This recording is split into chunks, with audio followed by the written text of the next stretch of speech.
Bismillahirrahmanirrahim. Assalamu alaikum. Dear students of Grade 1, how are you? I'm your science teacher from Silk School of Tomorrow, City Campus Bhalwal. It's Science, Grade 1. Title of the chapter is Living and Non-Living. Dear students, पिछले lecture में हमने क्या किया था? हमने fill in the blanks की थी, हमने true false किए थे और हमने शॉर्ट क्वेश्चंस भी किए हैं. डियर स्टूडेंट्स, आज हमने पेज नंबर 7 पे और पेज नंबर 7 पे टास्क मेंशन है, ये हमने करना है. इसको रीड आउट करें. क्या करना है? हमने इसको रीड आउट करना है, फिर हमने इसको अंडरस्टैंड करना है और फिर हमने इसको परफॉर्म करना है. Put the living and non-living things into their correct corners by drawing lines. Centre में कुछ चीजें लिखी हुई हैं, आप इनको करेक्ट कॉर्नर्स में लेके जाएंगे इस तरह से लाइन ड्रॉ करते हुए. जैसे पेन जो है वो नॉन लिविंग थिंग है, इसी तरह लिविंग थिंग का ये वाला कॉर्नर है, हमने इस कॉर्नर में लेके आना है. नेक्स्ट सोचें, वाटर. वाटर ग्रो करता है? नहीं, वाटर के अंदर सिर्फ एक क्वालिटी है कि वो मूव करता है, लेकिन ये इसके बेबीज भी नहीं होते, ये खुराक भी नहीं यानी फूड भी नहीं लेता, तो water is a non living. तो आप इस तरीके से लाइन ड्रॉ करेंगे. उसके बाद सोचें, नेक्स्ट है rat. Rat, yes, rat food भी लेता है, ग्रो भी करता है और उसके बेबीज भी होते हैं, तो ये लिविंग है. Next is grass.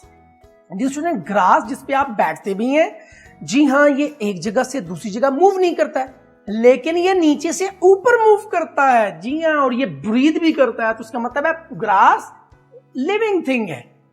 Next cup है, जिसमें आप चाय पीते हैं, दूध पीते हैं. वो कप, जी हाँ, जहां रखा हो वहीं रखा रहता है, कहीं नहीं जाता है. इसका मतलब है cup cannot move, it's a non living thing. जी हाँ.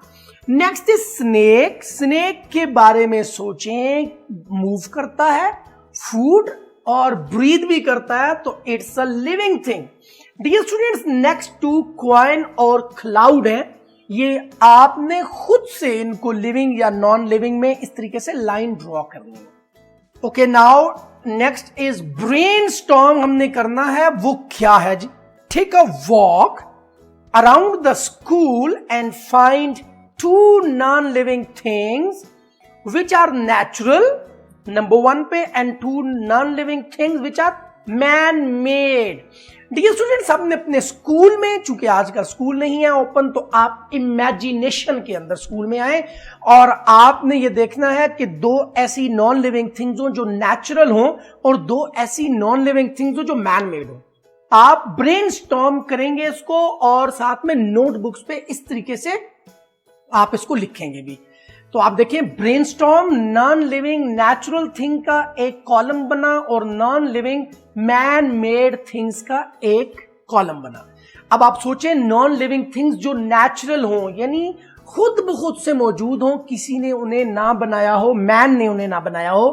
तो आप जब स्कूल में मूव कर रहे थे इमेजिनेशन में, तो आपको एकदम से वाटर कूलर नजर आया.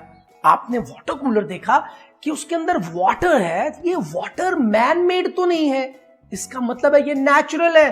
तो पहली चीज जो हमें पता चली है, जो नॉन लिविंग भी है और साथ में नेचुरल भी है, वो वाटर है. डियर स्टूडेंट्स, फिर हम थोड़ा सा मजीद आगे गए और क्लासरूम्स के अंदर सनलाइट आ रही थी. आपने जब सोचा कि सनलाइट जो है ये मैन मेड तो नहीं है, इसका मतलब है ये नॉन लिविंग नेचुरल है, तो आपको दूसरी चीज का पता चल गया, सनलाइट. डियर स्टूडेंट्स, आपने खुद से सर्च करना है, दो मजीद नाम भी लिखने हैं आपने. अच्छा, उसके बाद अब आप क्लासरूम के अंदर एंटर हुए और आपने देखा कि आपके सामने कुछ मैन मेड चीजें भी मौजूद थी. सबसे पहले आपकी नजर पड़ी टेबल के ऊपर. तो आपने सोचा, क्या ये टेबल शुरू से ऐसे इधर है? नो, ये मैन मेड है. तो आपने लिखा टेबल, TABLE, टेबल. कोई और चीज? यस, उसी वक्त आपकी नजर पड़ी चेयर पे, तो आपने कहा ये चेयर भी तो नॉन लिविंग है और मैन मेड है. जी हाँ डियर स्टूडेंट्स, हमने ब्रेनस्टॉर्म का सेशन कर लिया और हमने अपने स्कूल में एक वॉक की और हमें पता चला कुछ नॉन लिविंग, नेचुरल और मैन मेड चीजें। डियर स्टूडेंट्स, आपने खुद से कुछ चीजें लिखनी है जो इसके अलावा हो। और dear students, that was all about lecture number 11। Now what you have to do, you have to share the information with your parents and with your friends. Thank you very much.